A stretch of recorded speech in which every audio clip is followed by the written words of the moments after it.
criminal laws and criminal prosecutions are a shoddy and misguided substitute for measures that really protect those at risk of contracting HIV. These laws are a sideshow. We know what we need in this epidemic. After more than a quarter century, we know that we need effective prevention, protection against discrimination, reduced stigma, strong leadership.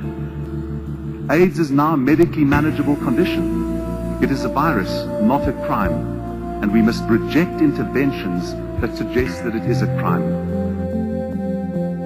A homeless man was sent to jail while being arrested for drunk and disorderly conduct. He was charged with committing a serious offense during that time. The offense was called harassing a public servant with a deadly weapon. Because of his past encounters with the law, the system ratcheted up the gravity of what he did, and he ended up being sentenced to 35 years in jail. He must serve at least half of that before he can apply for parole. The man had HIV. The deadly weapon he was accused of using was his saliva. Bullshit. I didn't hop up no saliva, okay? That's bullshit, and you're gonna believe those lies. That's what I'm talking about. I didn't hop up no saliva. You're gonna believe a lie, because they're wearing uniform, just like they do.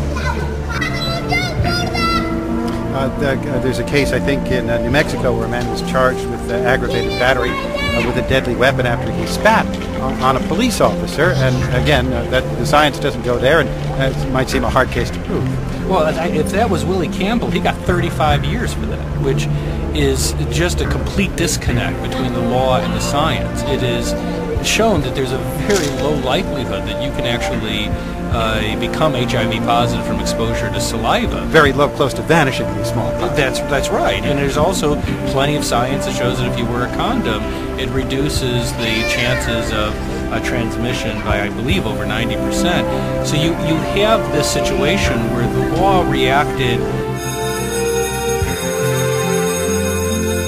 He shook his head in court Monday when prosecutors read the description of his assault against a Durham police officer. But sometimes the society has another response, and that is persecution. According to the magistrate's order, Perry of Durham is HIV positive. Officials say on Saturday he cut a police officer's thumb while that officer was trying to arrest him. The order goes on to say that Perry headbutted another officer and tried to bite that officer's ear.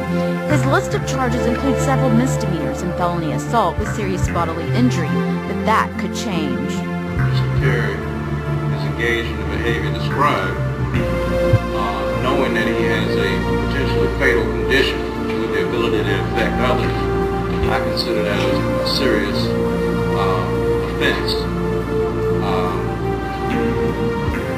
and could very well have potential to be increased to something more serious. That is the charges. Because of that, I am going to increase that bond to $50,000 secured. Perry's bond was originally $30,000. With the help of the North Carolina Police Benevolent Association, the General Assembly has recently passed stricter laws against these types of situations. That person could be charged with serious crimes, including felonies, rather than just a simple assault situation, especially if intent is determined and there is a knowledge that the person knew that they had this disease. Midget says officers are trained to take precautions if they are faced with situations like Saturday's, something that could save their lives. Perry, meanwhile, will be back in court next month. The other two areas where we think the data suggests there's something to do is sexual network, and the other is incarceration. And there's been this one positive study. We need more data on that, but it is clear incarceration probably is an HIV risk for everybody, but it is disproportionately so for African American men. To fight against stigma, against discrimination, and against criminalization in this epidemic. Thank you very much.